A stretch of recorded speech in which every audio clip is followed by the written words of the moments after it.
Good evening, everyone. Can you hear me? Good evening. Yes. I All right, that's good, Janela. Good Very evening, good, very teacher. good. Good Good evening, evening, Yuri, teacher. Valeria. Good evening. Hello, hello, hello. All right. So in some minutes we're going to start. Today I'm gonna try a new laptop because my laptop was broken. So this is my daughter's laptop. Let's see how it's going on. And also my connection is not so good. If you cannot hear me well or you cannot see what I'm sharing, please let me know immediately. ¿Ya? Si es que no pueden escucharme o ver lo que estoy Sure. compartiendo, me informan inmediatamente. Como les digo, mi laptop hoy día colapsó. Estoy utilizando la laptop de mi hija menor y mi internet también está medio raro. No sé, Movistar estos días está pero terrible su señal. Así que si no me escuchan bien o no pueden ver bien lo que estoy mostrando, me informan inmediatamente, ya sea por micrófono o por el chat, ¿ok? Great, great. All right, all right. So let's wait 3 minutes more and then we'll start, all right? Right. Thank you. 5 minutes, teacher. Good evening, Mr. Gatillon. Good evening, classmates. Good evening, everyone. Teacher, una consulta. Teacher, Dígame, dígame. una consulta. He intentado acceder al cuestionario que nos programó sobre sintaxis, pero me parece que porque ya venció el plazo no se puede acceder. No sé si es por Ah, eso. sí, sí, tenía un plazo. Ya, voy a volver a habilitarlo, pero por favor no se olviden de completar las pequeñas evaluaciones. Acuérdense que vamos a tener así al final de cada módulo una pequeñísima evaluación, ¿ya? Sí, ya, lo voy a volver a habilitar para que lo puedan realizar, ¿ok? Ya, muchas gracias. Okay. Okay, so we're gonna start. So let's start with the session of today. Hello everyone, can you listen to me well? Yes? Yeah. Yes, good All evening, right, teacher. that's good. Good evening. Good evening everyone again. Okay, so we are going to start with this third session related to the reading. Yeah, remember that we are in module related to how to teach reading, and we are talking. Oh, Janela, please, your microphone. We are talking Oh, about. sorry. No, don't worry, don't worry, don't worry. So we are talking about the different aspects related to reading. No, first we started talking about some characteristics involved in reading. No, we talked about that this process involves two aspects. No, related to the comprehension of the text and the information that the reader brings to this part. No, so there was an interaction. No, there was an interaction between the test and the reader. No, that's why it's not considered a passive skill. No, it's an active skill, and the reader usually uses his or her schemata. No, the schemata. Don't forget that is the background knowledge. No, the background knowledge that the reader has related to their own life and related to the knowledge of the world and related to the knowledge of the language, the first and the second language of the foreign language that he is trying to learn. So don't forget about these two aspects, all right? Then we talked about two important ways to read or to focus reading. Can you tell me which were they?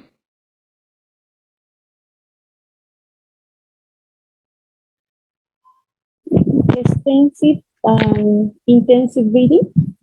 Yes, the intensive and extensive reading. Yes. And what was the difference between these two kind of reading? Can you tell me? Can you tell me? What was the difference?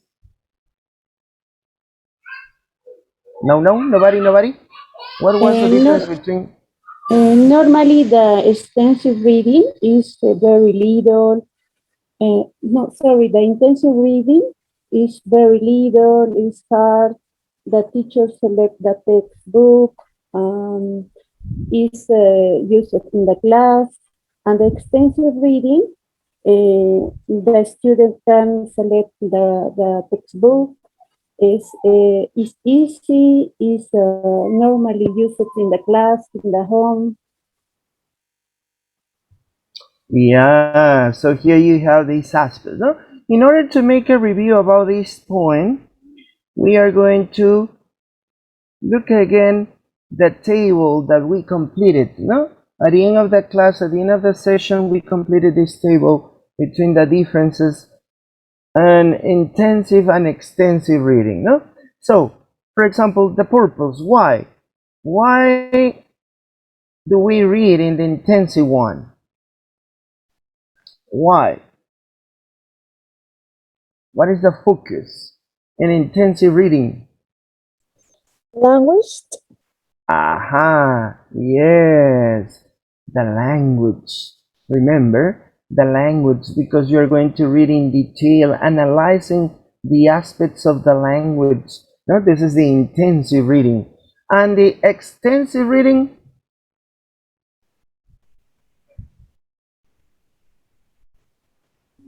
what about The fluency meaning focus. The grammar.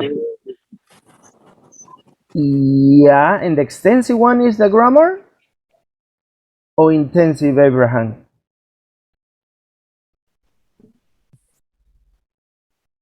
The grammar is important in the extensive reading.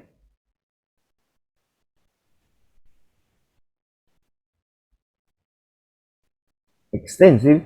Don't get confused with the names, no, because they seem to be similar, no?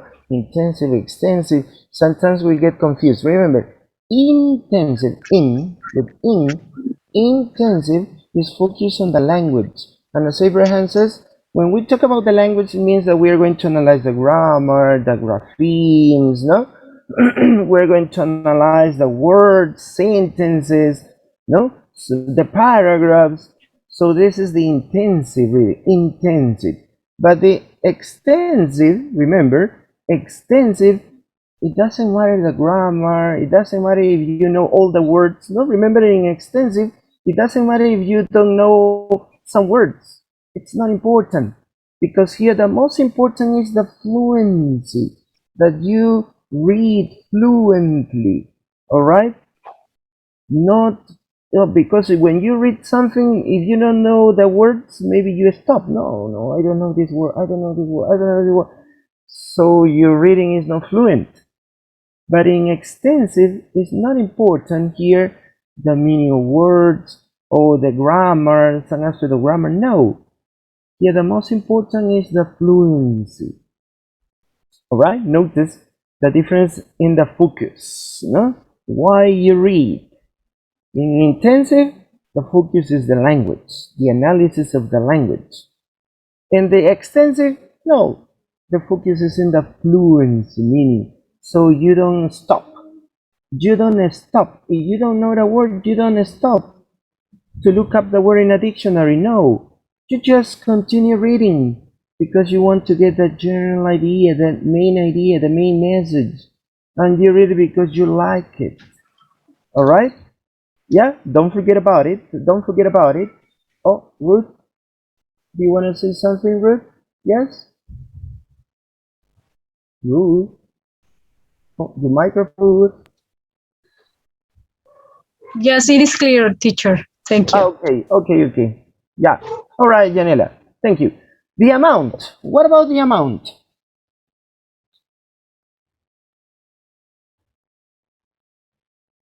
An intensive. How much? How much can you read, or does the student need to read? How much? Little. Aha, yeah. And the intensive, very little, not sure. As we have seen before, short paragraphs, short articles, because you are going to make your students analyze the test. And if you give them long tests in order to be analyzed, oh, they're gonna be bored and tired and stressed. So the test must be very short. That's why here it says very little. And on the other side, the extensive. What about the extensive? Here you have an advice, a tip, no, a book at a week, no. Remember the number of pages, 15 to 30 pages, not too many too. All right. Remember the students according to the level, appropriate level. This is related to difficulty, not the difficulty. So in intensive, hard, and extensive, easy. Easy. Yeah, that's it. Because you want them to read as pleasure time, pleasure reading, not a stressful reading, right? Not a stressful reading. That if the test is hard, is difficult, is complicated, they are not going to read, right? Because they don't like it. All right. Now, who selects? Who selects Teacher. the test? Aha, yes. The teacher. In intensive, the teacher. Extensive, The estudiante. Us. ¿Vos? the ¿Tú? Yes. student, yeah, the student, but with some guide of the teacher. No, it doesn't mean that they are going to choose alone whatever they want. No, there must be a guidance. No, there must be a guidance. This is the role of the teacher in this kind of reading, no? The extensive, as a guide, no more, as a guide, as an advisor. You give suggestions, no, according to the level, according to the context that you want to read, or some purposes of reading, no. So you must give them some suggestions, and they are going to choose what to read. All right, they are going to choose what to read. What? Intensive reading is about, yeah, okay, specific topics. Oh, thank you, Abraham. Sorry. My mouse. Remember, this is not my laptop. It's not similar to my mouse to this mouse to my mouse. Yeah, the test books. Remember, in intensive reading, so they're mostly going to read test books. They have some tests. They need to do some exercises referring to the comprehension, referring to the analysis of the language, the vocabulary, and so on. No? So here, mostly they are going to read test books. And extensive, Different material. yes, that's right. Different subject topics. Okay, that's it. Oh, materials are a smooth reading level, no? According to the level, different materials could be magazine, novel, stories, short stories, and so on. No, different genres, so they can choose here. No, all right, that's it. And where? School. Aha, intensive. So In you class. Home. exactly, the school, no? In class, in the classroom, you use the intensive reading. And extensive, Home. Whatever, no? aha, exactly, home, the place they like, and I'm also good. class too, no? Board teacher, no? Yeah, all right, that's it, no? So here, notice you have a tip. Maybe you can start reading at class, and then you give them the opportunity to read at home or the place they like, no? So it depends, no? It depends. And finally, comprehension check. How do you check comprehension? With exercise or quizzes, for example. Exactly. With exercises, no? With exercises, they need to answer some questions, they need to complete some sentences, they need to give some synonyms or antonyms with the vocabulary given, or match the definitions, no? The word in the test with some definitions. So they are going to develop some exercises, and the teacher is going to check this comprehension with these exercises. And what about the extensive one? Summary. Aha, excellent, Abraham. What else? It's not necessary to take exam. Exactly. There's no necessity, no, there's no necessity for us to check formally. Notice formally. Yeah? It doesn't mean that you're not going to check at all. No, no, no, no.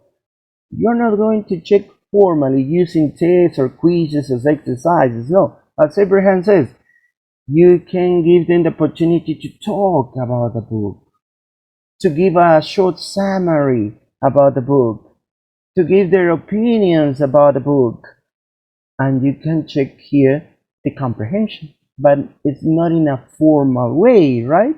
It's not in a formal way. So this is the difference between intensive and extensive reading. Remember, intensive, language focus. You read just short paragraphs, short articles, short text. The selection is given by the teacher.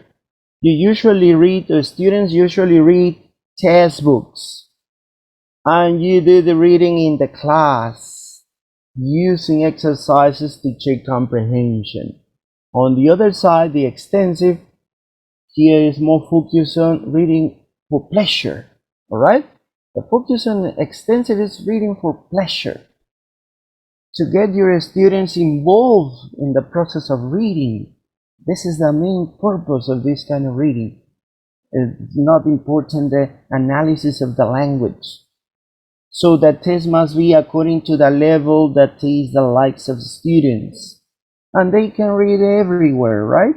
First, you can do it at class, and then at home, or maybe the place they like to read. And the comprehension is not formal. It's a kind of informal, just giving the opportunity to express their ideas, all right, their emotions about the test. So notice this contrast between these two kind of readings. Now, let's continue. Then we talked about some micro skills. Remember, the general skill is reading, but then we have some micro skills that we can develop, all right? For example, one of them is discriminate among the distinctive graphemes and orthographic patterns of English. This is an intensive one. Then we have in number 2, retain chunks of language of different lengths in short-term memory.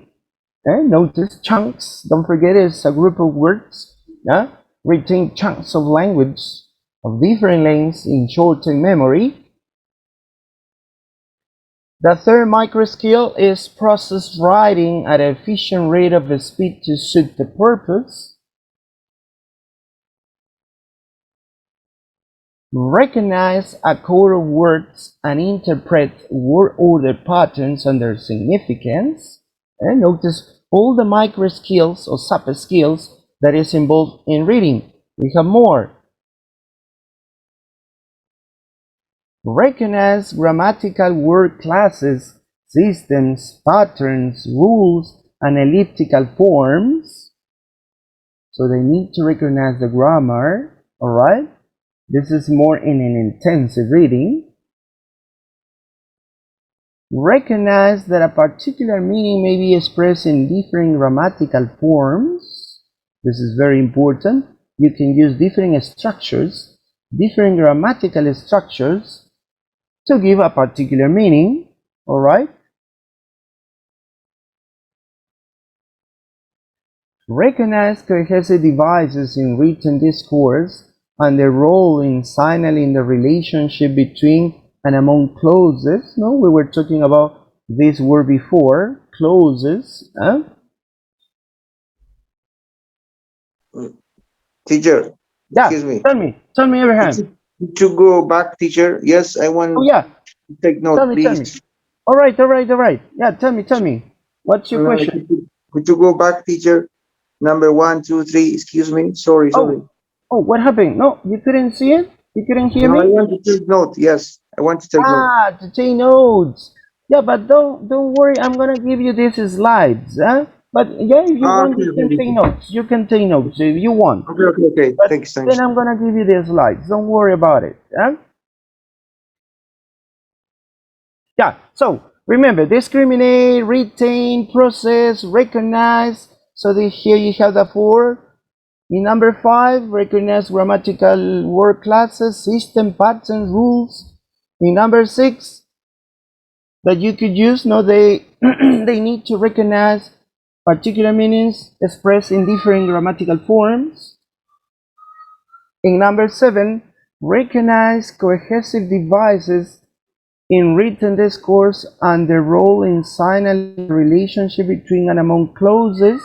So the relationship between clauses, remember when we make sentences, we're going to use clauses, all right? In order to make sentences, we have independent clauses, dependent clauses, all right? Independent is a sentence. Dependent, it needs another part to make a complete sentence. No? Don't forget about it.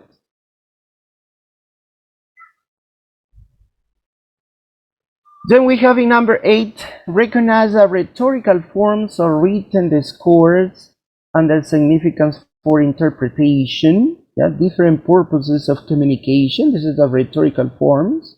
We use different structures for different contexts or different situations in order to interpret them.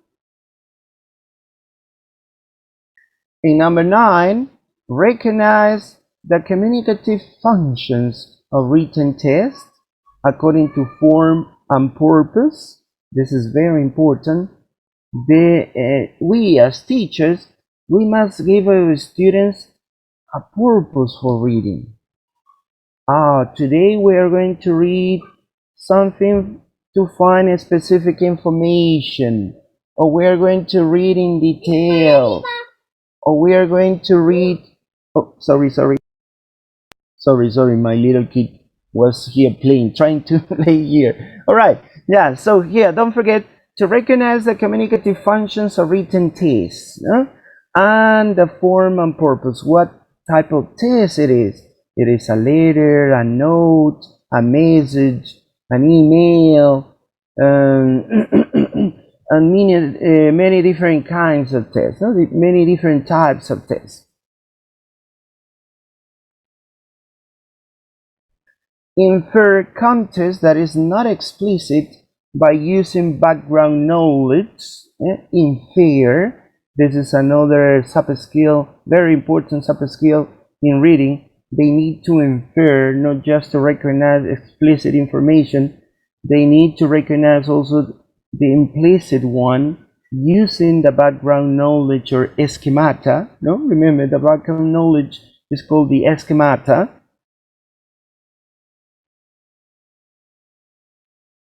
Infer links and connections between events, ideas, etc. Deduce causes and effects and detect such relations as main idea, supporting idea, new information, giving information, generalization, and exemplification. So they need to infer these connections between the ideas, deduce, detect these relationships between the main ideas, the supporting idea, the new information, and also in order to give exemplifications. Notice all the things that the student must infer. Distinguish between literal and implied meanings. All right? Distinguish between literal and implied meanings. The literal meaning and the contextual meaning. No, implied means contextual meaning. All right?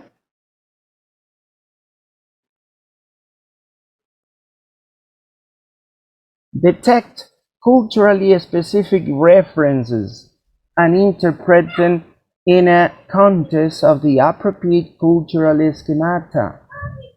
Notice here, to detect culturally specific references. When they read a text, so they can identify some cultural aspects of the language that they are learning. All right? So this is well known. When you are learning a language, so you are learning also the culture of the language. So when they read a test on that language, they are going to be able to detect these culturally references, and they need to interpret them in a contest, no, with an appropriate cultural schemata. So they are going to compare their own culture with a foreign culture. They are going to make a contrast. They are going to make a contrast.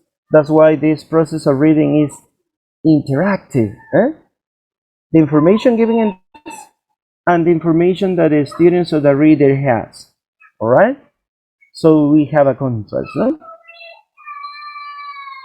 Then, in 14, develop and use a battery of reading strategies such as scanning and skimming. Just give me a second. Yeah, sorry again.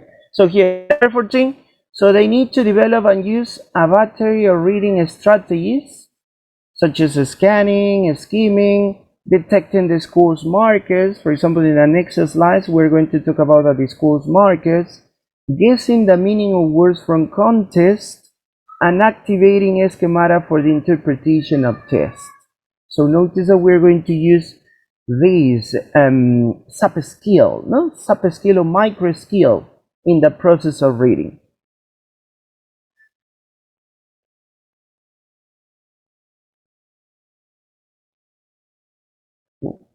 Just give me a second. Yeah. Now we are going to talk about some strategies that as a reader we are going to use. All right? And we are going to develop these strategies in our students. For example, the first one is identify the purpose in reading. Well, this is what we talked about a few minutes ago. The purpose of reading. So it means that you know what you're looking for and can weed out potential distracting information. Weed out is to separate. To separate. This is weed out. So they need to identify what is important, what you're looking for, and they have to separate the distracting information. Whenever you are teaching a reading technique, make sure students know their purpose in reading something. This is very important. So they need to know what is the purpose of reading. If they are reading for specific information, if they are reading for detail, if they are reading for pleasure as an extensive one, so they need to know what is the purpose, all right, in reading something. Another one is use graphemic rules and patterns to aid in bottom-up decoding. Can you remember about bottom-up? What does it mean, bottom-up? What does bottom-up means? What does it mean? Bottom-up. Oh, remember that we saw two, no? Bottom-up and top-down. No, nobody? Bottom-up. It's but it generally mean like abajo, no, abajo. Yeah. So in the lower part of something, right? Yes, to the top, no? If in education mean the same one. Yeah, yes, from the lower level to a top level, right? From lower to higher. So here you have from specific to general, all right? From a specific parts, small parts, to a general part, no? So decoding, that's why here says decoding. So students encounter in learning to read is making the correspondences between spoken and written English. Notice, sometimes for our students it's difficult, no?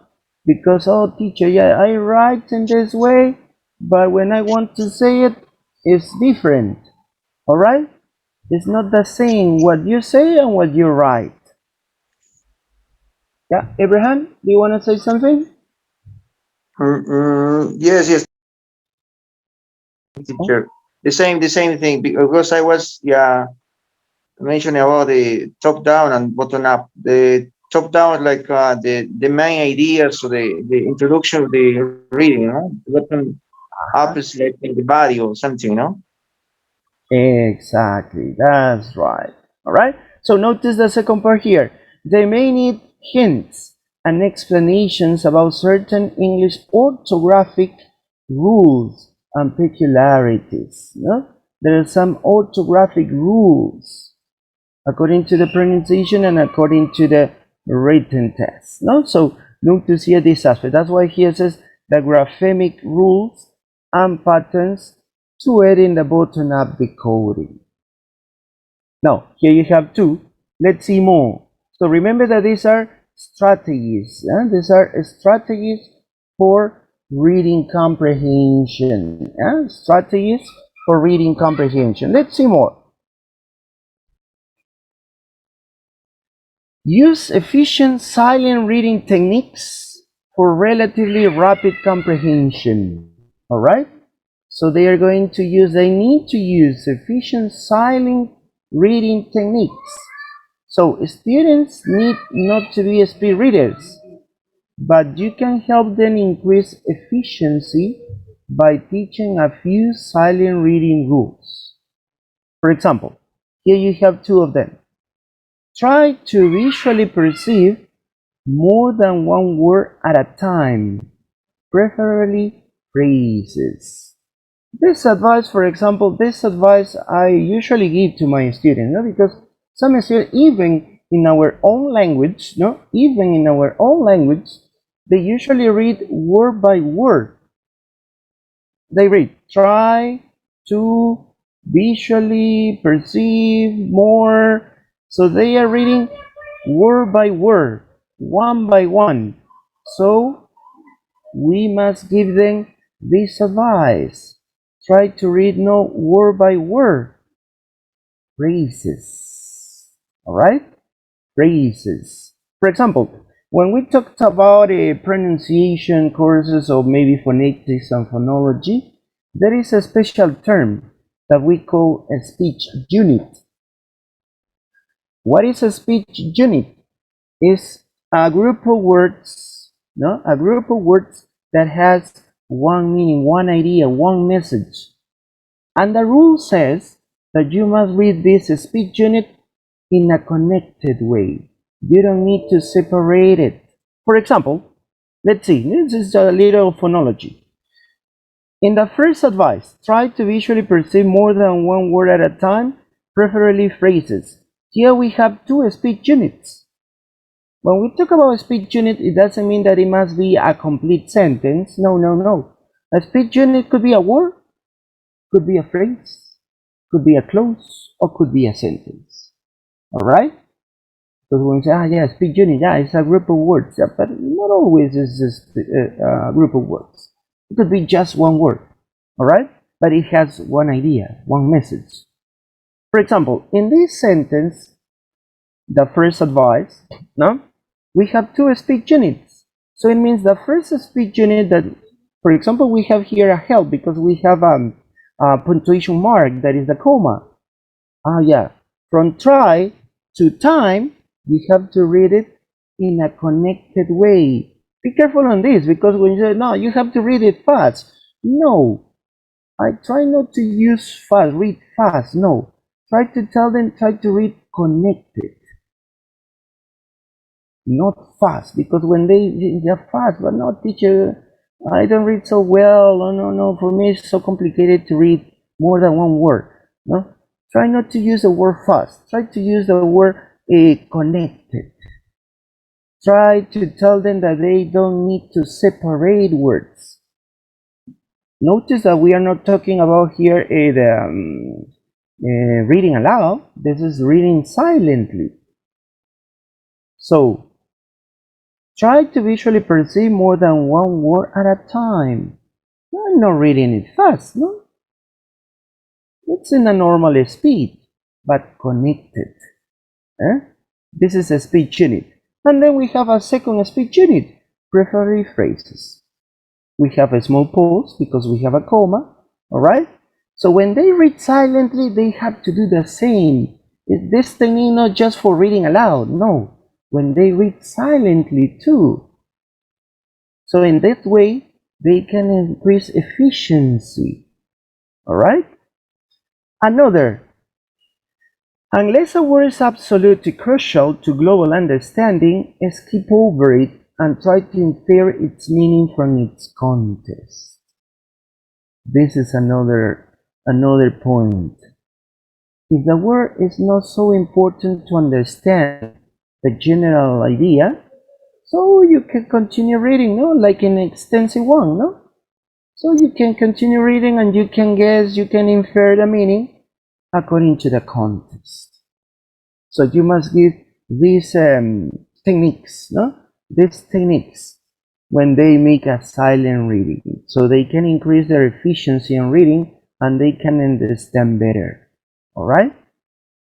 Because when they stop, they couldn't get a general idea. So they must read fluently. No? Remember, fluently or connected. Don't forget about it. Another strategy. Use semantic mapping or clustering. What is the meaning of clustering? Hear this term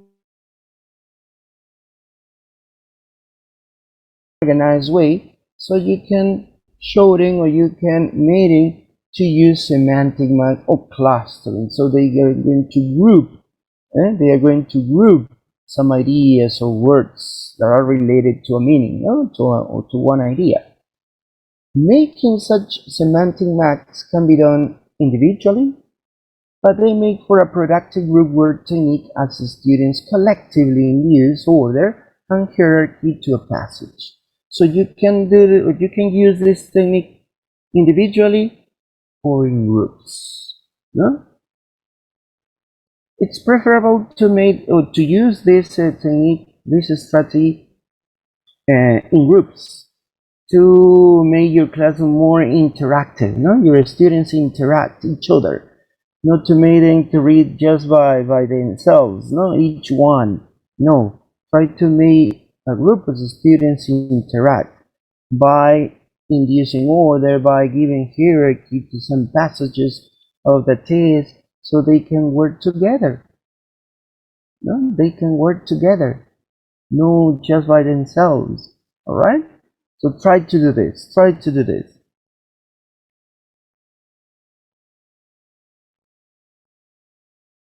Another one that is very common, no? We use it a lot.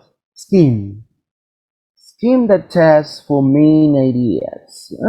So when you talked about scheming, remember that it consists of quickly running one side across a whole text, such as an essay, article, or chapter for its guest. No? Guest is the main idea, no?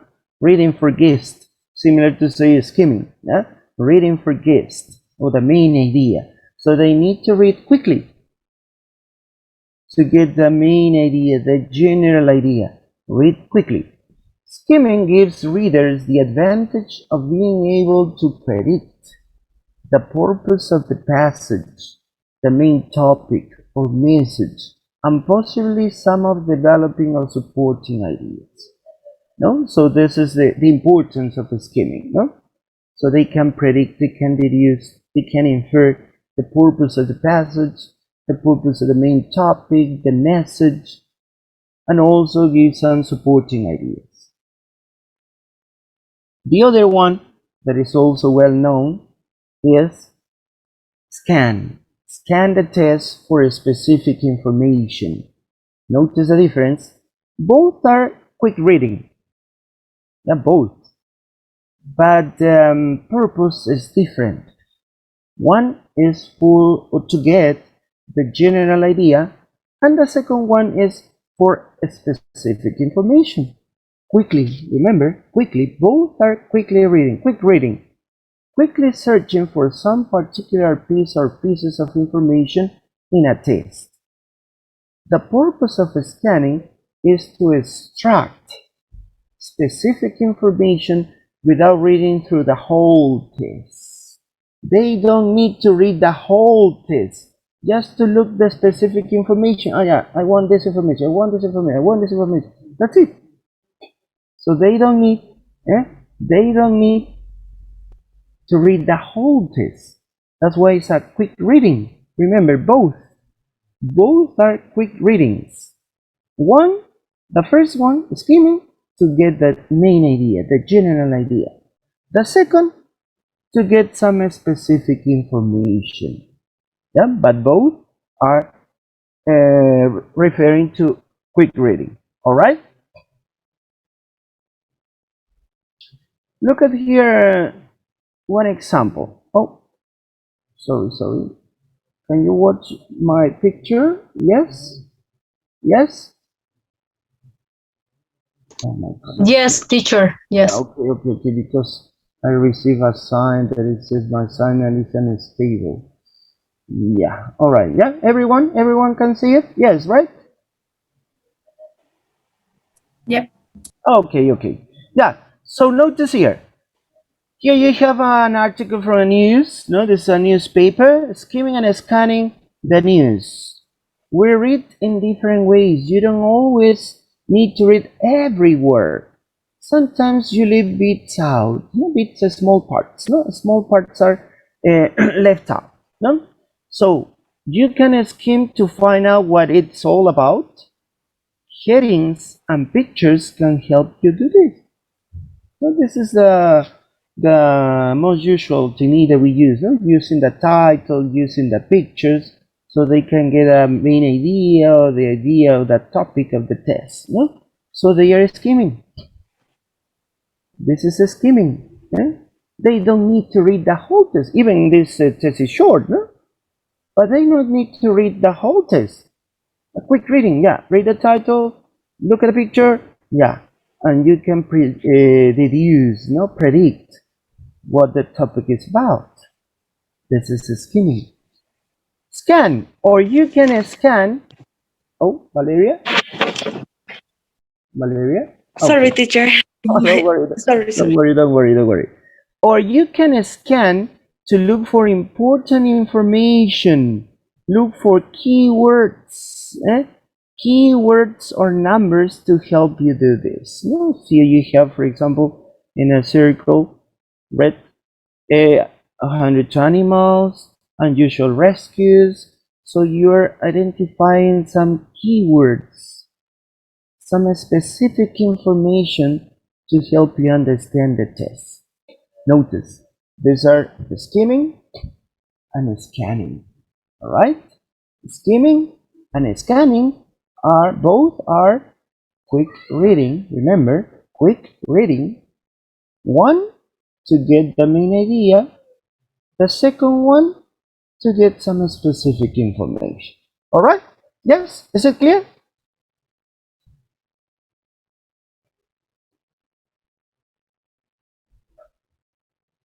All right.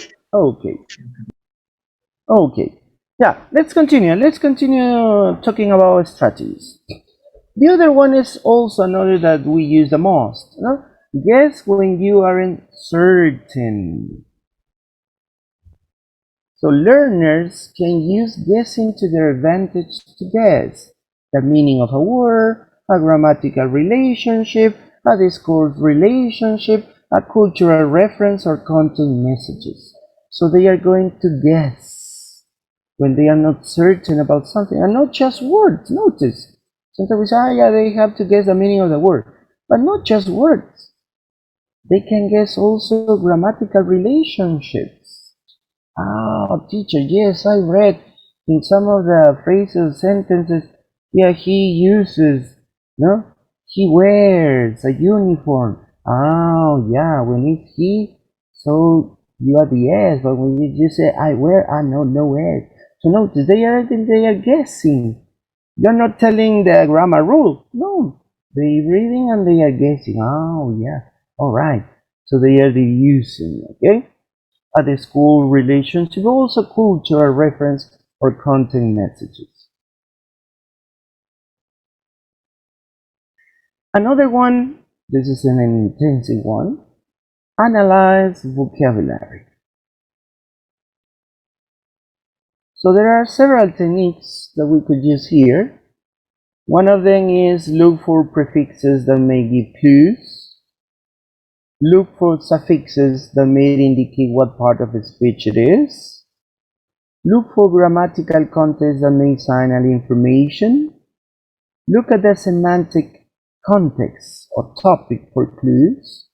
So they could analyze vocabulary in different ways. No?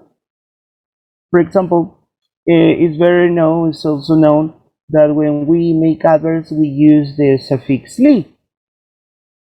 They could recognize, oh yeah, this word ends in "ly." It could be an adverb, right? And also the position, no? Oh yeah, this word is between the subject and the complement. Oh yeah, this is a verb, all right? Notice this is a grammatical context. The semantic content of the topic, they analyze the meaning, the ideas, no? And they could analyze what is the topic of the test. They could use also prefixes, no? An is a negative meaning, no? Unhappy, it's not happy. Notice, they could use this grammatical information or semantical information to analyze the vocabulary, what they are reading, all right?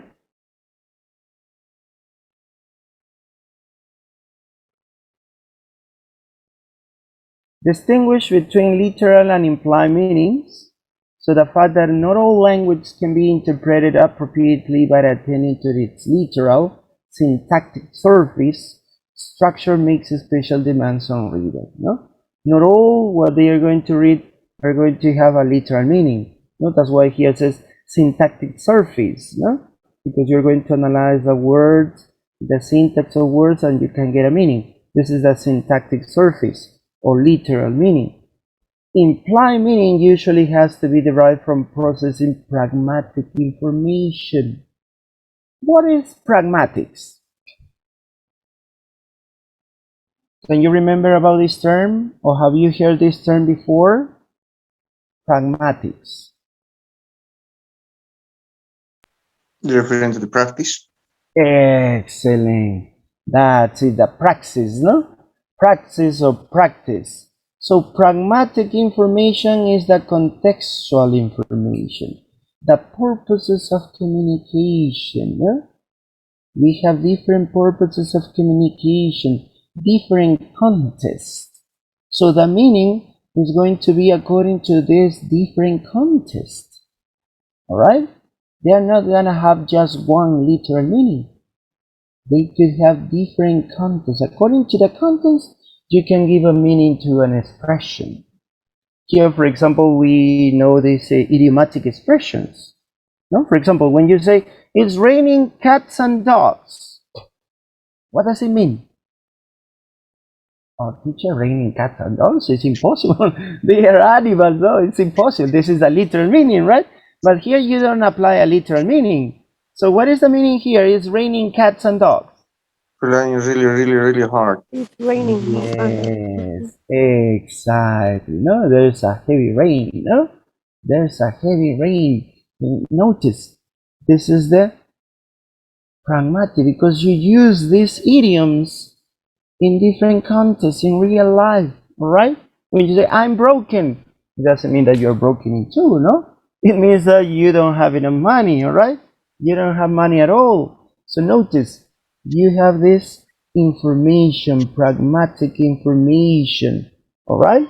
So this is very important to distinguish, no? To distinguish this literal and implied meaning. Another one, capitalize on discourse markers to process relationships. Many discourse markers in English signal relationships among ideas as expressed through phrases, clauses, and sentences. A clear comprehension of such markers can greatly enhance learners' reading efficiency. So they need to manage these discourse markers. All right? These discourse markers. What is a discourse marker? So These words are gonna help us, no? Gonna help us to join, to give coherence to our, or cohesion to our phrases, clauses, and sentences. Sometimes they are just one word, or maybe two or three words. We are going to use these words to give cohesion, coherence to our phrases, to our clauses, to our sentences. So if the student manages this clearly, so the reading proficiency would be better. All right? And now we're going to analyze some of these discourse markers. Can you tell me some discourse markers? Here you go. Oh, sorry, my all these notes. sorry. Oh, this is no mind. Remember. All right. So here you have some discourse markers. The meaning, the use, whether we use them, and which are the markers. No, for example, enumerative. When you want to introduce in order in which points are to be made, or the time sequence in which actions or processes took place. So this is the enumerative meaning. So what are the markers? First, or second, third, one, two, three, next, then, finally, last, lastly. Notice these are discourse markers. We're going to give an order, all right, a sequence to our text, to our speech, or what we write, or what we read. So they need to understand this. Additive. So we have three in additive: reinforcing, similarity, transition. Reinforcing introduces a reinforcement or confirmation of what has preceded. Again, also, moreover, furthermore, in addition. Similarity introduces a statement of similarity with what has preceded. Equally, likewise, similarly. And finally, you have transition. Introduces a new stage in the sequence of presentation of information. Now, well, incidentally, by the way, okay, fine. So notice these discourses, and we have more. Explicative introduces an explanation or a formulation of what preceded, namely, in other words, that is to say, better, rather, by we mean, or by this we mean, to give a logical sequence, summative and resultative. Summative introduces a summary of what has preceded. So far, overall, therefore, to summarize, to sum up. Resultative introduces an expression of the result or consequence of what preceded, and includes inductive and deductive acts.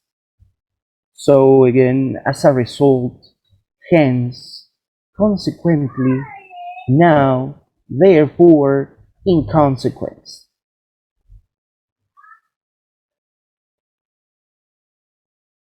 We have here the other ones, and we finish here with the discourse markers.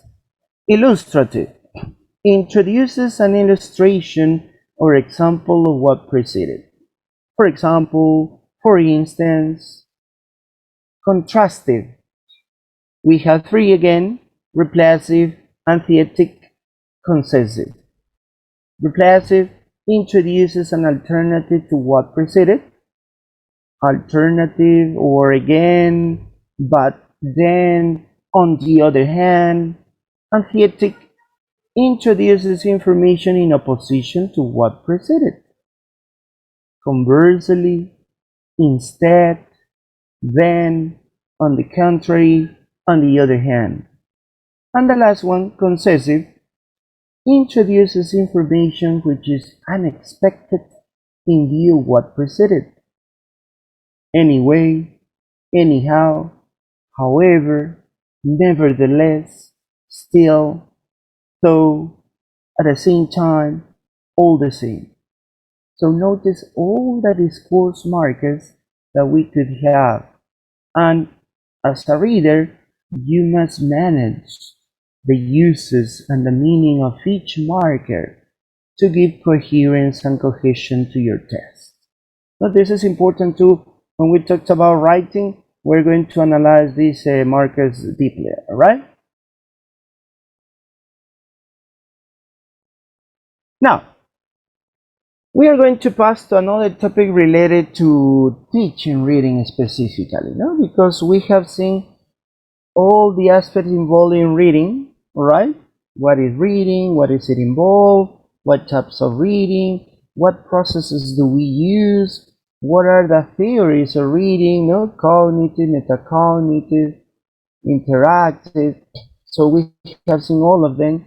Then we pass to some strategies, some techniques in order to read. Now we are going to pass to the lesson, the class, the stages. What stages do we have in a reading lesson?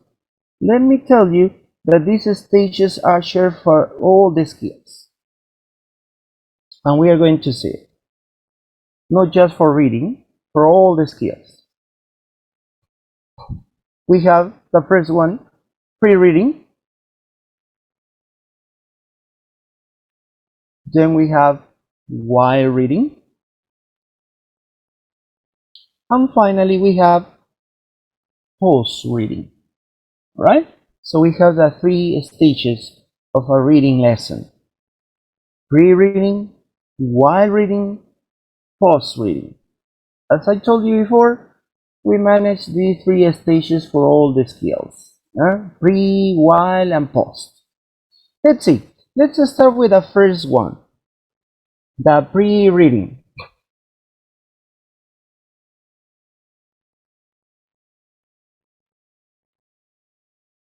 Pre-reading, we can use three strategies here.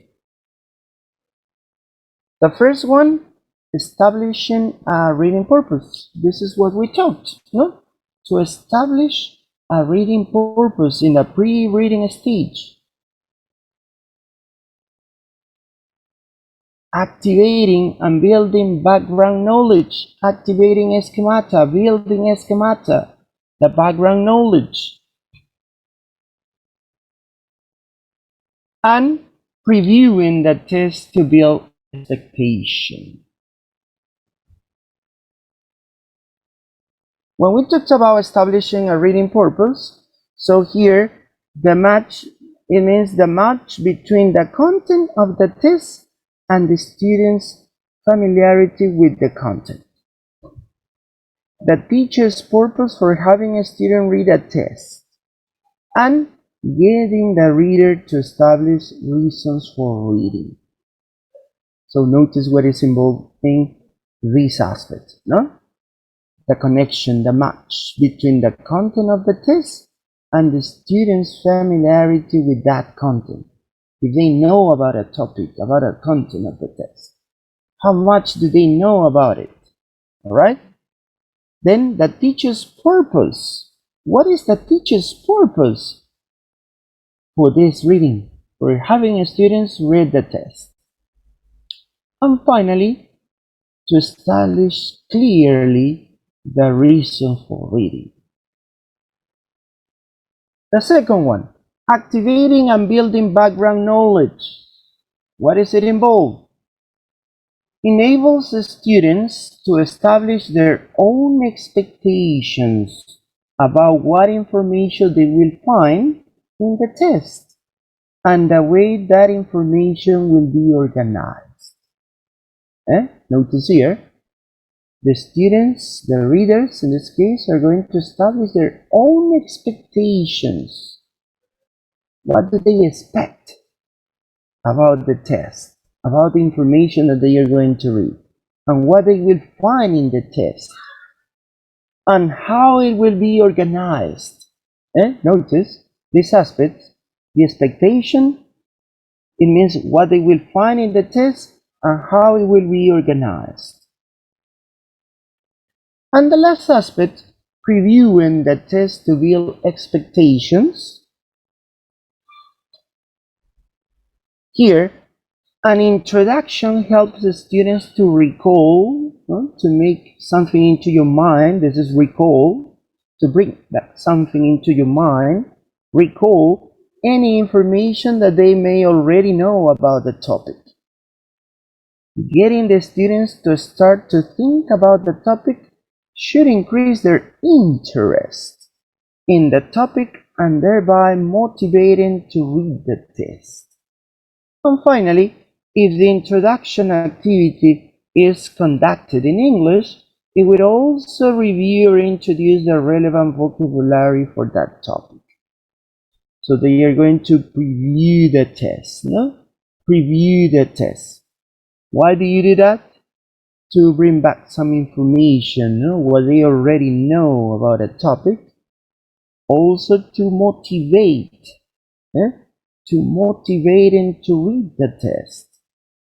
And if it is conducted in English, so you could review or introduce some relevant vocabulary for the topic. For example, here you call this pre-teach vocabulary, no? The common exercise is to pre-teach the vocabulary that you're going to see already in the test, no? This is a previewing the test to build expectations. And also you use some words and they are going to predict the topic or guess the title of the test, no? So you can change here the activity. Then we're going to pass to the activities that we get to use in the pre-reading stage. While reading is the teacher's job. Help the students to understand the specific content and to perceive the rhetorical structure of the test. Teacher guidance to ensure that students assume an active questioning approach to the material. So notice, in a while reading, so the teacher is a person who is important in this process. All right, because he's going to help the students to understand the information, the specific content, and the rhetorical structure of the test. And also, going to make sure that the students assume an active questioning. Remember, this is very important, to make your students participate on the reading, not just reading by themselves, no? To ask questions. If they don't understand something, you can help them. All right? This is on the while reading. Post reading. Let's pass to the post reading. Post reading. So we have to review the lesson content in the post reading. To review, notice, to review the lesson content. So we have here, put the students in pairs or small groups to compare and verify the responses to the questions or graphics, and then check the results with the entire class. Exercises could focus on grammar points, vocabulary in context, or word roots, or discourse markers. No? These are the words that we've seen before. The final segment should be devoted to integrating the new information from the test with what the students know. Notice what you have to do in the post reading. Remember, this is to review the lesson content. So you can make your students work in groups or pairs. They compare information, they verify information or answers or responses. They check results. Yeah? You could just hear the whole class, all the students can check it with you. Here you can focus on grammar points, vocabulary, discourse markers, and you're going to integrate the new information with what the students know. Leslie, tell me, Leslie. Leslie, are you there? Oh, I think she didn't realize that the microphone was on. All right, okay, so notice here the three stages of a reading lesson. As I told you before, we use these three stages for all the skills, not just for reading. We have the pre, the while, and the pause. Pre-reading, while reading, pause reading. So now we are going to see some activities that we could do on each stage. Let's start with the pre-reading activities. Here you're gonna have some ideas. Maybe you have used them before, maybe you don't know, maybe you could have other options too. Huh? Don't be afraid to participate. Teacher, yes, I use, but in another way. Maybe you are collaborating with us, for all of us. Yeah? So here we're going to see some activities that we usually use in pre-reading activity, the pre-reading stage. Let's see. Pre-reading activities in the classroom. One of the most common is discussion. Notice here. The first pre-reading activity is about creating a discussion about the topic. As I told you before, when you use this activity, you are not specifically practicing reading, right? What are you practicing? What are you developing? Tell me.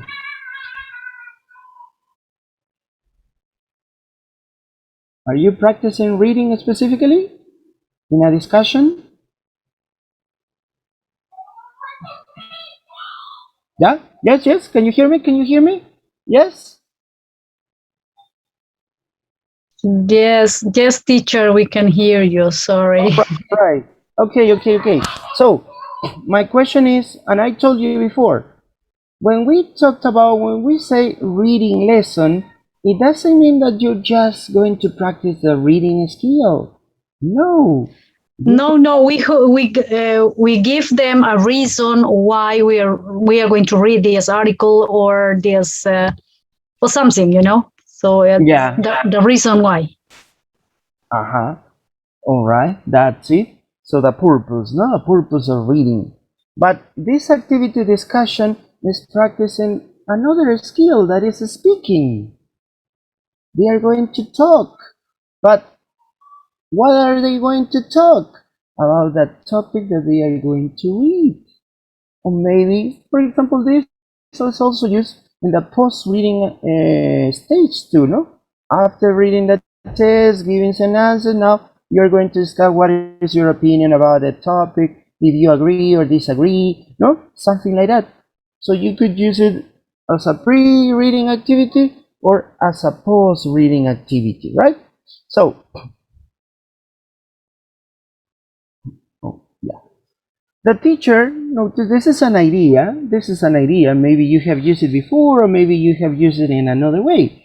The teacher prepared 4 sentences. No, this is an idea in order to create a discussion. 4 sentences expressing opinions about a topic. Then sticks them in the 4 corners of the classroom. Notice. So the teacher prepares some sentences expressing opinions about the topic that they are going to read. And what does the teacher do? So he's going to he's going to put it on the wall, in the corners of the classroom. So what are going to do? What are the students going to do? Students go and stand near the opinion they agree or disagree with the most. So notice, you're making your students participate active before reading. This is before reading. So they are going to discuss, but it's not just, okay, my dear students, so this is the topic, discuss about the topic. No, just see it. So the teacher prepares something, that makes students interact. All right? So here they use some sentences and put it on the corners of the classroom, and the student is going to go to one of the sentences that they agree or disagree with the most. All right? And The groups explain why they disagree about a topic to the teacher and the rest of the students. Notice this is a pre-reading, remember, pre-reading activity.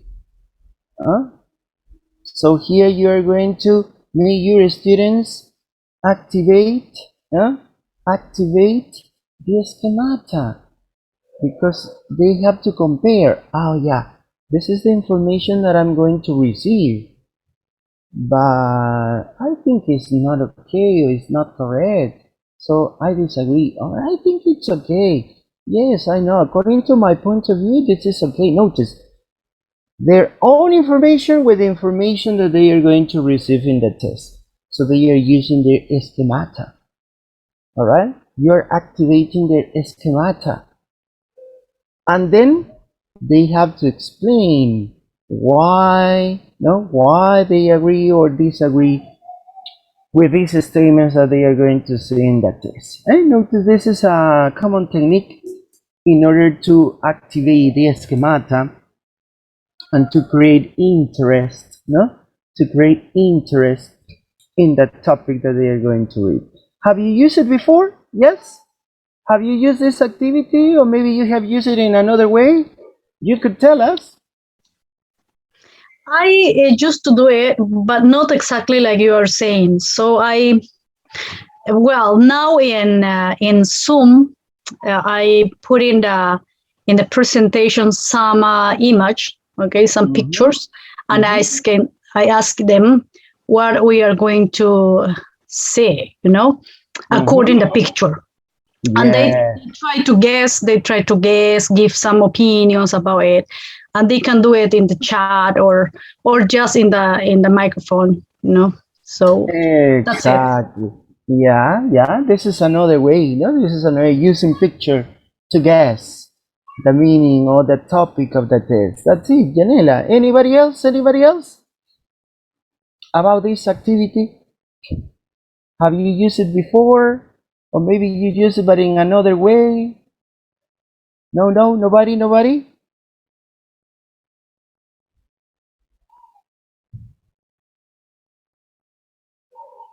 All right, okay, don't worry. No, you have some ideas. Remember, I'm gonna give you some ideas how to prepare some activities before reading a test. No, remember, this is a pre-reading activities. All right, let's continue with another one. The second activity is called I'm listening to you. Have you heard about this activity before? I'm listening to you. Not really. No. All right. Okay, yeah, let's see. Don't worry. Don't be afraid. No, I don't, No, it's okay. So here we are to learn to know something new, no? Maybe you have used it, but you cannot remember the name, all right? So let's see. This activity requires students to work in pairs. One of them talks while his or her partners listen. Notice, one of them talks while his or her partner listens. Then challenge them to talk in English for 1 minute about a topic. Repeat with a new topic. Students change roles and they can change partner after they have spoken and listened to each other.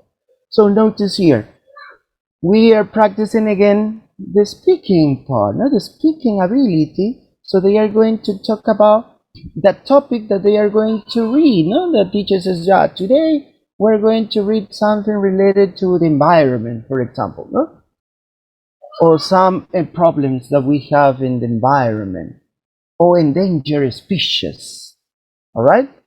And so they are going to work in pairs and talk for 1 minute. They're going to talk about for 1 minute about this topic, and then they can change partners. Notice, you are creating interest again to the reading. You are making your students participate, and also you are activating their schemata. because they, oh yeah, environment. What do I know about environment? What do I know about endangered species? Some of them maybe can talk less than a minute, other more than a minute, no, and so on. It depends. It depends on their own schemata. But they are interacting. They are interacting, and you are creating interest. All right, you are motivating your students to read. Don't forget about this activity. Maybe you have used it. You have used it before. Yeah, because this is related to speaking, but you could use it to make a pre-reading activity. No? Remember that we are going to use all the skills, not just reading, not just reading. Another one. Another activity that we could use is quotes. No, nobody? Quote. What is a quote? I don't know it too. All right, Yanela, all right. With its name, I don't know. Maybe we practice it, but I don't know with this name. Yeah, all right, all right.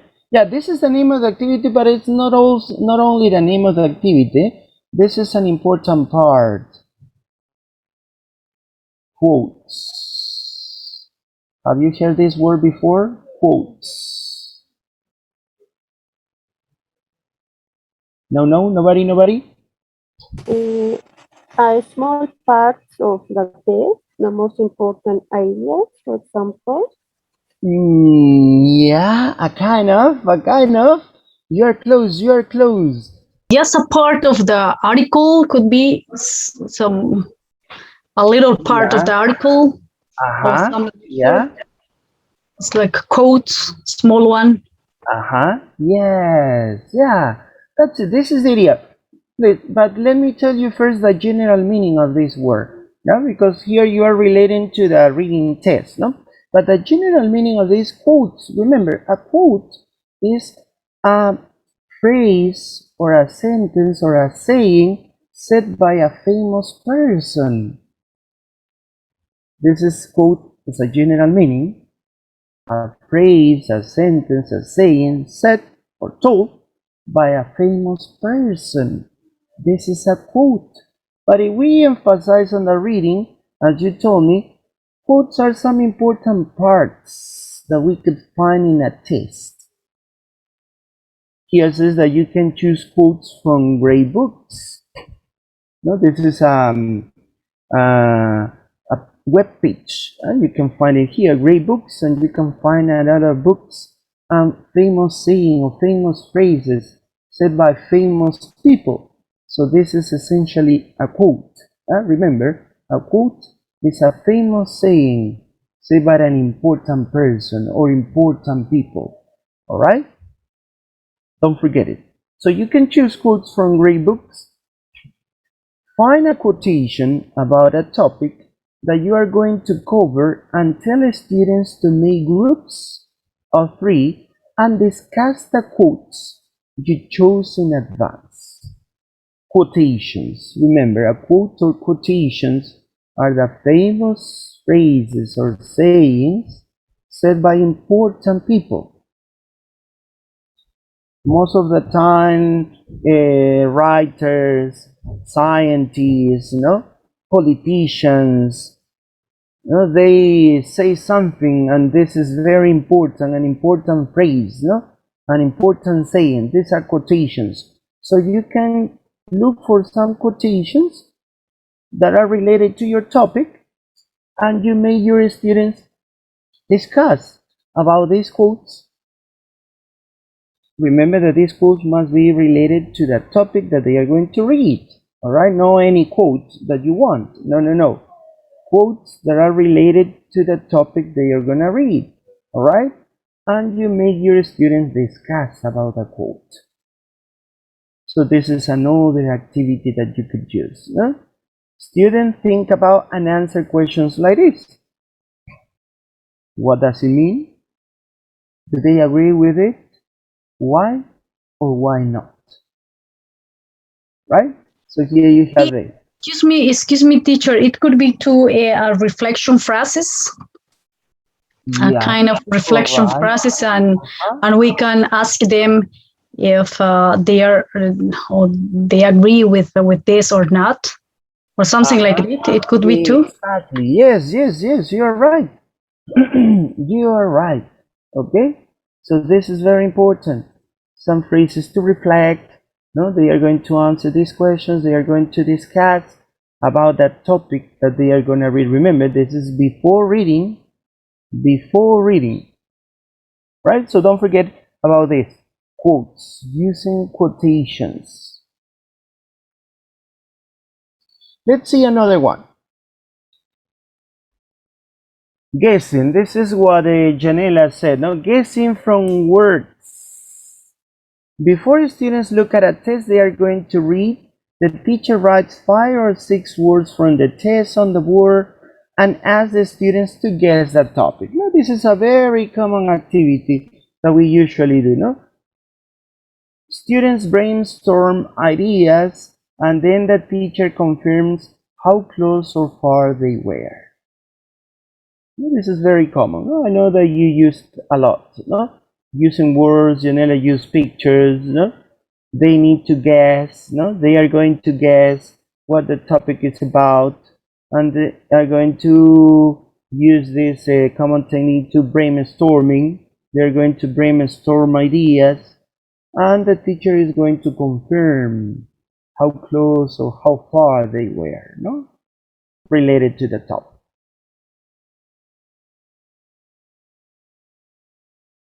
Guessing from pictures. The teacher finds 3 pictures or objects which are connected to the story and asks the students to guess how they are connected. All right? Students read the test to check if they were right or wrong about the story connections they made. Notice here, they are going to connect the pictures. In this way, they are not going to deduce the topic. They are going to connect the pictures. All right? They are going to connect the pictures. So then they are going to check if their connections were right or wrong related to the story. Using pictures. They are going to guess using pictures. No? Similar to Janela told us. No? She presented some pictures related to the story, to the test, and they have to answer some questions and try to predict that topic, no? And so on. Here you have connections between the pictures. All right, what is the connection between this picture with this picture, no? Because this is a very common activity, no? Especially in textbooks, you find this activity, no? You present some pictures and you ask the students, no? Okay, tell me, my dear students, what is the connection? What would you think is the connection between these 2 pictures? And they need to guess. No, oh yeah, teacher, I think. Yeah, then the 2 pictures I can see 2 children. One of them is younger, the other is older. Both I think had an accident because they are wearing or using some equipment, special equipment. So they are connecting these pictures. All right, Janela, you want to say something? Sorry, teacher. I Oh, think okay, okay. Okay, okay, don't worry, don't worry, don't worry. All right, yeah, notice there's this activity. Let's continue with another one. I know that you have heard this word, right? Pictionary. What is a pictionary? it is like I played it, but I didn't Yeah. practice in the classroom. All But right. I mean Okay, that it yeah. has some connection with this game, right? So it's a Uh-huh. figures and the words, Yeah. right? Exactly. In simple words, a Pictionary is a dictionary using pictures. All right. So as Yanela says, you have to make a connection between words and some pictures. Let's see. Select some of the keywords from the test. Notice you're going to select some important words, not keywords, essential words from the test. Put the class into 2 or 3 groups. A learner from each group at the same time comes to the whiteboard. They are told the word and they have to draw. No, what Janela said. This is a famous game, Pictionary. So you say a word and you need to draw it, and the other person is have to guess. No, has to guess what's the word or what's the word. All right. So they are not allowed to use letters or numbers in their drawing.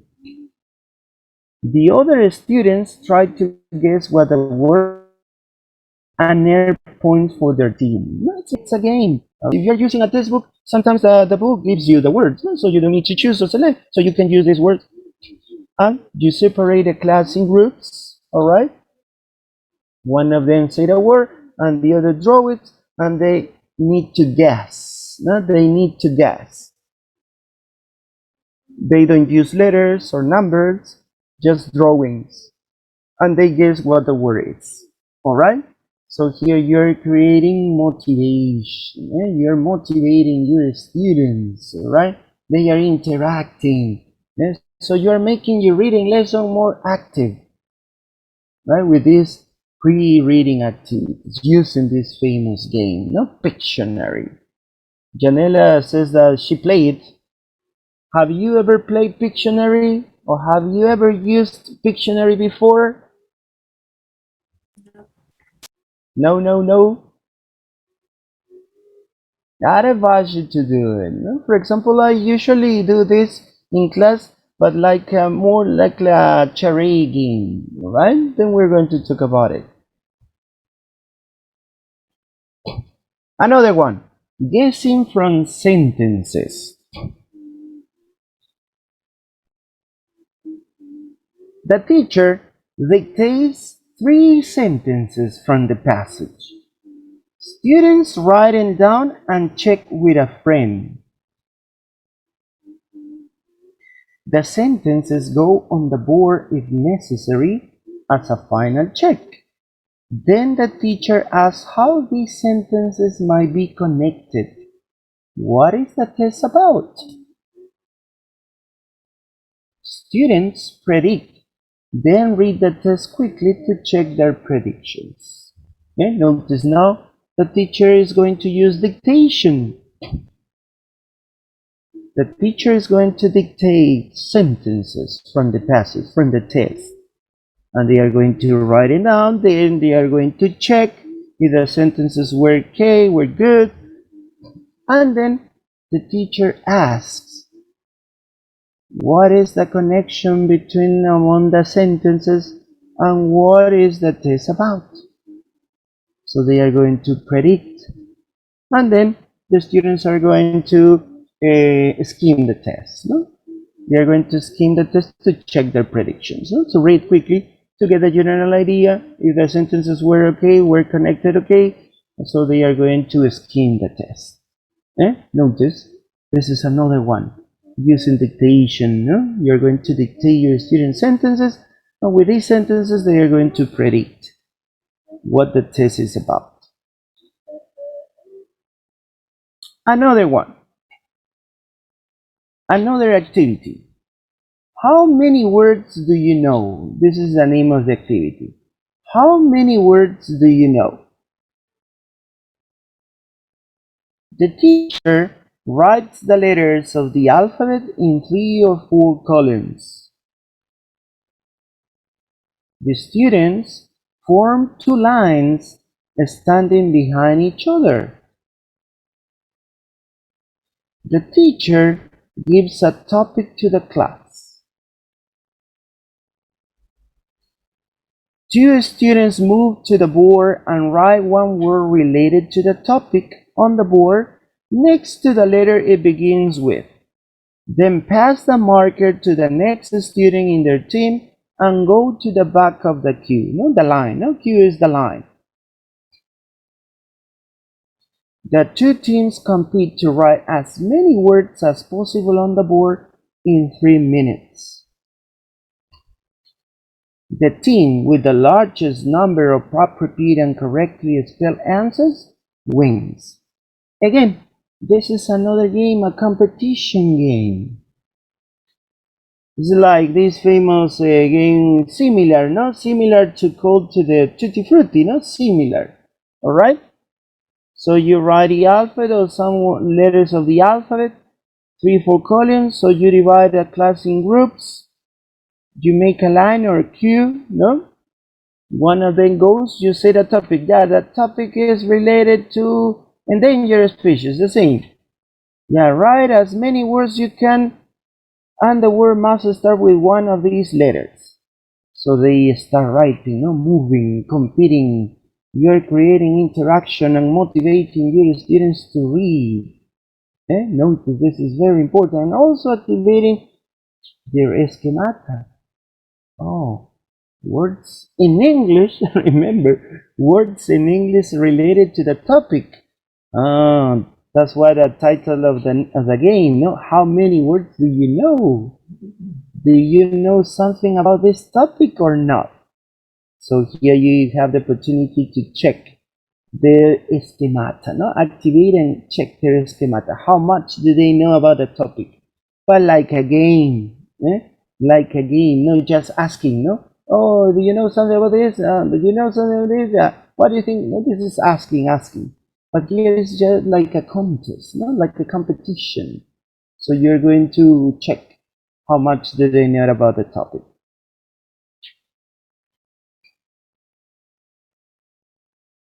Another one, speed chatting. Speed chatting. Prepare 1 or 2 simple questions related to the topic of the reading. Remember, 1 or 2 simple questions related to the topic of the reading. Ask the class to make 2 rows facing each other. 2 rows facing each other. Then encourage your learner to ask each other the questions, but warn them that they only have 60 seconds to do so.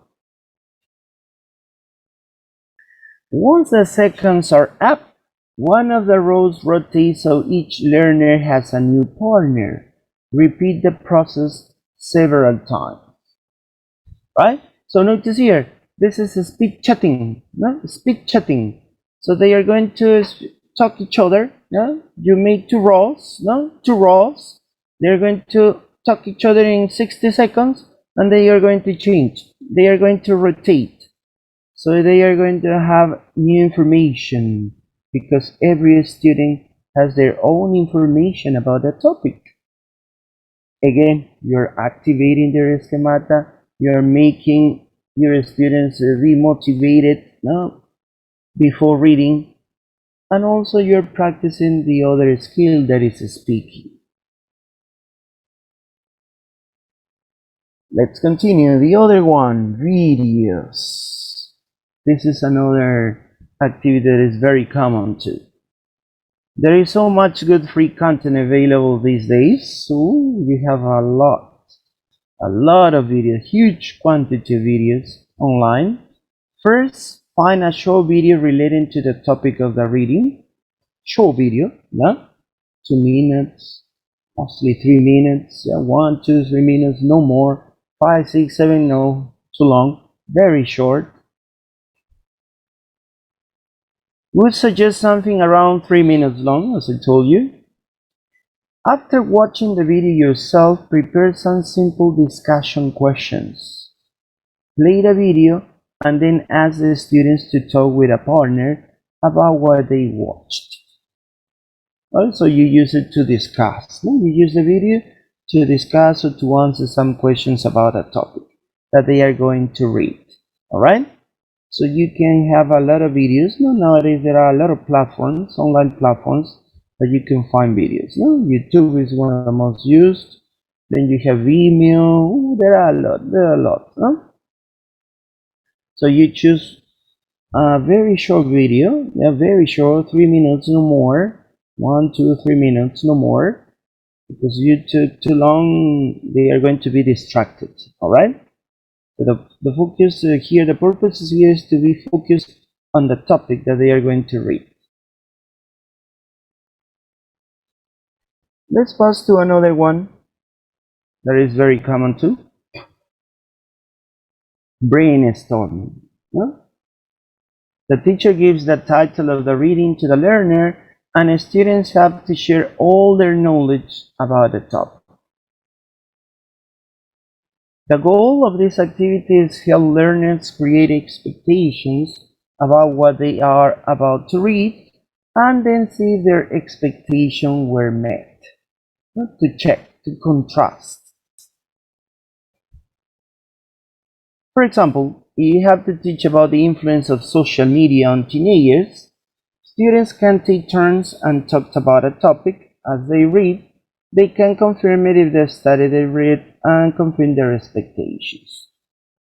So here this is the brainstorming. No? This is a very common technique to activate, no? To activate the prior knowledge or the schemata.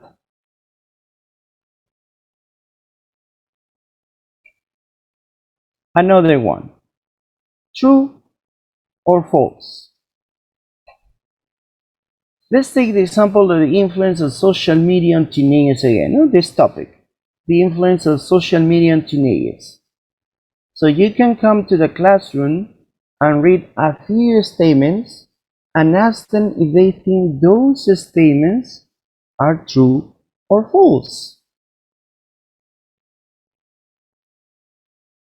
Don't reveal the answers and let them confirm if they were right or wrong when they are doing the reading. And so they are going to confirm it when they read. You don't have to tell them, oh yeah, this is true, yes, you were right, no, this is false, yeah, you were right, no, this is not true, this is false. No, you must tell them to read, all right? When they read, they confirm if they were right or wrong. Okay, so this is very common too. And nowadays we use these technological tools. No? There are a lot of platforms that permit us to let us to create like a survey, no? Like a survey. For example, the same Zoom has this, no?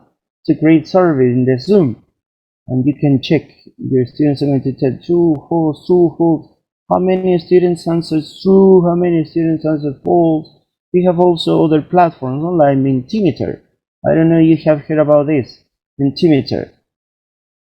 So here you can use to create here show surveys and to check the answers of your students. This is very important. When we talked about the ICT, the TICs, I'm gonna teach you how to use Mentimeter and other tools to use to teach English. Now we are going to see some platforms, some tools, web pages that we are going to analyze. Maybe you have used it. No, I know that you have used it. Maybe some of you Mentimeter to create polls and surveys.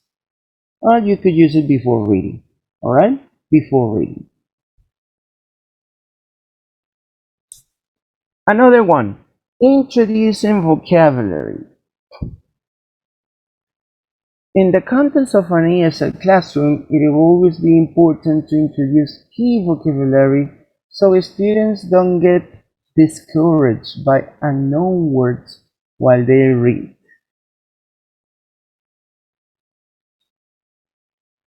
Introducing vocabulary doesn't have to be a boring task. You can easily create a Wordle with key vocabulary and see if students can tell you something about those words. Do you know what is a Wordle?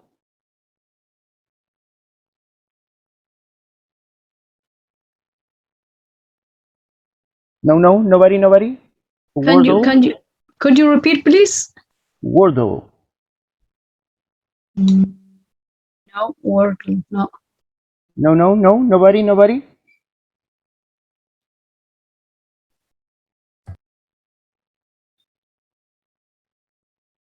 Yeah, let me tell you, Wordle is when you, for example, you choose 7 or 8 or 10 words from the test that you think is important, or maybe the students are going to find difficult to understand the meaning of these words. So you join them together and you create many figures. So here you can create many figures. And you change the words over here horizontally, diagonally. So it's a mix of words, all right?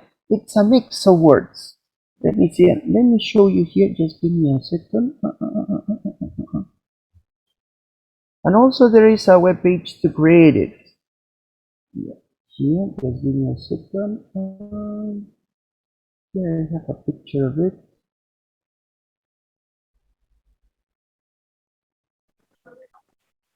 Just give me a second. It's a tool to create a word cloud from text users impact. Exactly. I'm gonna change my screen. Yeah, can you see it? Can you see it? Yes, we can see it. Notice here, this Okay, is a Wordle. Wordle. All right? This is a Wordle. Like Vanessa says, it's a word cloud. And word cloud. And but we can do it in the platform that you said, that you mentioned. Mentimeter, right? Yeah. So yes, you're right.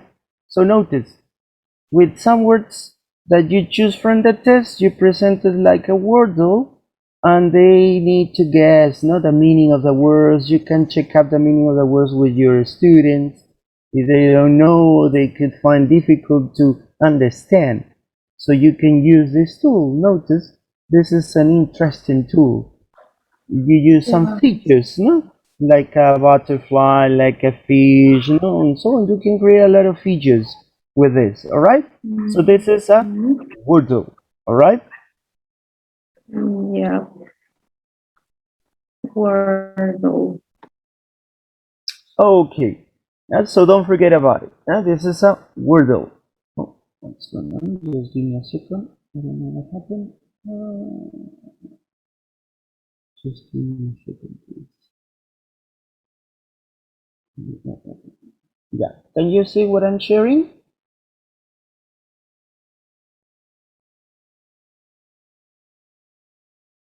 Yeah. Tell me. Can you see what I'm sharing? Yes. Teacher. Yes. Yes. Introducing All right. vocabulary, number 13. Okay. Yes. All right. That's it. Yeah. So here you have this activity to use Wordle. This is to introduce vocabulary. All right. Let's pass to number 14. Just getting to the end. The KWL charts. Have you remembered about it? Yes. I show you the last class, the last session, no? Just have the students write everything they know about a topic. This is the K column. And everything they want to know, the W column. And what they learned after the reading. So you use this before and after. Before and after. Before, because they need to write what they know about the topic. The second column, the expectation, what they want to know about the topic. And the L is after reading, what they learned after reading, right, about the topic. Notice this is an important activity that you could do with your students. And finally, the last activity.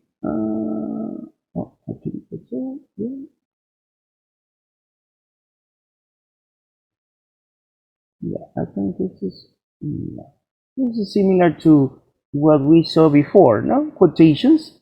Prepare example. Oh yeah, here the difference is that you are going to prepare. And the other one you choose, no? Some famous quotes or quotations, some important parts from the test. Now you're going to prepare some quotes related to the topic and ask the students to comment of them, no? They don't have to do that as a class. They can make groups of 3 to 5 people, and then a member of each group can share the ideas with other groups. So here you have a variant, a variant from the previous activity. In the previous one, you chose some quotes from the test or famous quotes said by famous people. Now you are going to prepare your own quotes and make your students discuss again, not to share their ideas with other students or with other groups. All right? Okay, so here you have some activities, because you have more activities, and also you can create variants to these activities. It doesn't mean that you have to do the same, no? As I told you before, here you have some ideas how to present, how to create motivation to your students before reading, to activate their prior knowledge or schemata. This is the purpose of these activities, no? The pre-reading activities or pre-reading stage, no? To create a contest, to activate a prior knowledge, to create motivation, interest in your students to read the text. No? Well, we are going to stop here. Yeah. Next session, the last session, we're going to see more activities, but now related to while reading and post reading, because today we have just seen pre-reading. On the next, we are going to see while reading activities and post reading activities. All right, please, there's something that I want to tell you. Don't forget to do the test, the quiz in the platform, in the virtual class. I'm going to change the date because some of you told me that couldn't complete the quiz, the test, because of the time, because of the date, because it had a date. So be careful with the date. So I'm going to expand the date. Now you can do it. Please, but for the next test, don't forget to do the test in the deadline. Don't forget that. Okay. Well, that's all for today, my dear colleagues and friends. I hope that you can get some ideas to use it in class. Remember that we are using now these virtual classes so we can adapt them. And then when we talked about these IC tools, we are going to emphasize more on these digital platforms and web pages and digital tools. All right? Well, take care a lot. See you next Saturday. Bye-bye. Bye, teacher. Bye, teachers. Thank you very much. Thank you. See you next class. Thank you so much. Bye, teacher. Thanks. Bye-bye. Take care a lot. Bye-bye.